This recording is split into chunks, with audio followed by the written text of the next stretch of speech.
sert? Allô, Jacques.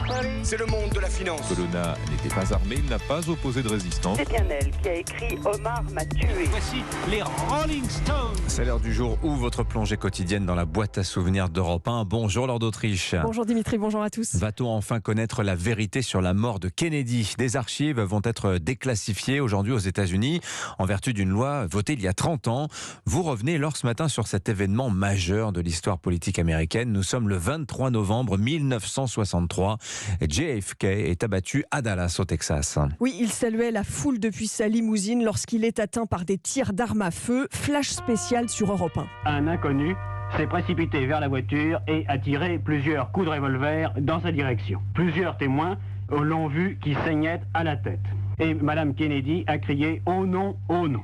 Un ancien marine et sympathisant communiste de 24 ans, Lee Harvey Oswald, est considéré comme le principal suspect. Mais il est abattu 2 jours plus tard avant d'avoir pu faire ses aveux. Abattu par un certain Jack Ruby, propriétaire d'une boîte de nuit. 2 jours après l'assassinat de Kennedy, le reporter d'Europe 1, Jacques Ourevitch, se trouve dans les locaux de la police américaine. Je suis toujours dans les locaux de la police. Il semble qu'une manœuvre se dessine ici, une manœuvre d'avocat qui tente à faire oublier un petit peu le rôle de justicier qu'aurait voulu jouer Ruby.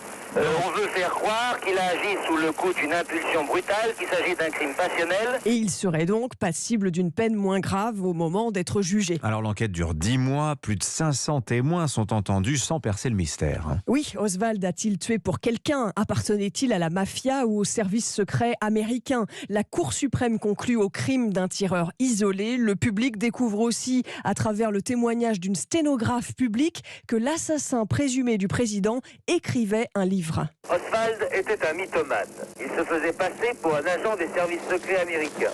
À son retour du RSS, Oswald a voulu écrire un livre. Quant à Jack Ruby, son avocat plaide le moment de folie qui l'aurait amené à tuer Oswald. Et en 1967, Jack Ruby meurt d'un cancer en prison, sans avoir fourni d'autres explications à son meurtre que le désir de punir l'assassin pour la peine qu'il avait fait subir à Jackie Kennedy. Merci Lord d'Autriche. On en est donc là de l'histoire. Alors la vérité sur la mort de Kennedy, figurez-vous qu'en fait on la connaît. Vous voulez en savoir plus? Je vous donne rendez-vous à 8h moins le quart avec Vincent Hervouette pour l'édito international sur Europe 1.